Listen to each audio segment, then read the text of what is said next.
Now I have to tell one more thing. Wow, Indian music is so much connected with the Kundalini awakening, which perhaps I have never talked to you about, is that when the Kundalini rises, she passes through various centers and subplexuses. And when she is rising, she makes the sound altogether is Om. But when you try to refract all these into different sounds, it becomes, from the first chakra, if you start Sa, Re, Ga, Ma, Pa, Dha, Ni. At the Sahasrara it is Ni. So there are 7 chakras, it makes the sound.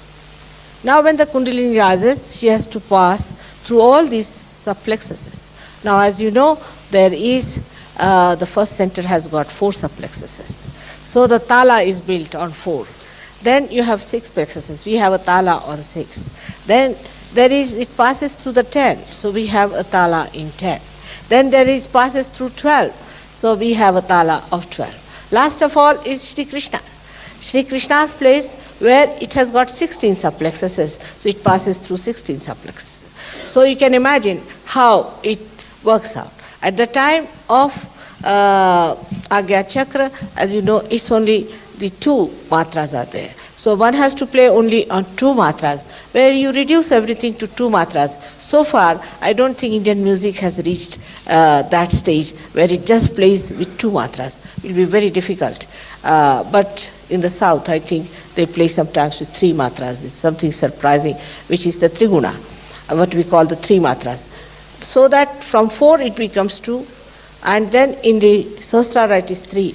But at the end of it is 1,000 petals. And when all these start dancing, the 1,000 petals start dancing with the permutations and combinations of all these subplexes. So it is so woven into the classical music, the whole awakening of the Kundalini, of which perhaps the modern artist may not be aware of. But it is said, everyone knows that Indian music is based on the first sound, that is Om, the Omkara. So this is how all these talas are based, and that's why you are so overjoyed.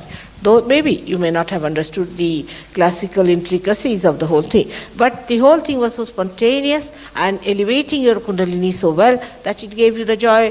Ultimately, after all, what you have to have, the joy and not the intellectual analysis of it. So the whole thing, the sum total of it was tremendous joy, and we have to thank all of them for that. May God bless you.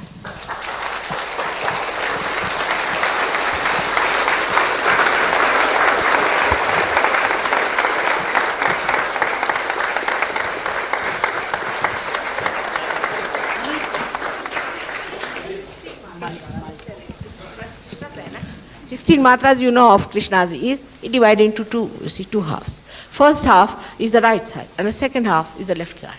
So at the left side, when it goes called Kal, means a lower position, lower beat, or say a milder beat. So from the Shukla Paksha to the Krishna Paksha, as you call it, or you can call it from the right to the left, and he goes playing on the left side there. So this is the 2 sides of the Vishuddhi Chakra, very well expressed.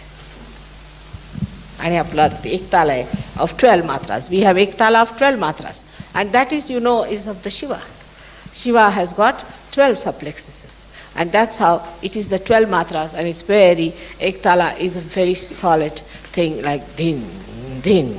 And sometimes they play it so slowly that between the 2 there's a big gap. And that's how Shiva's work is. So it's all very, very symbolic. Gradually you will evolve into it.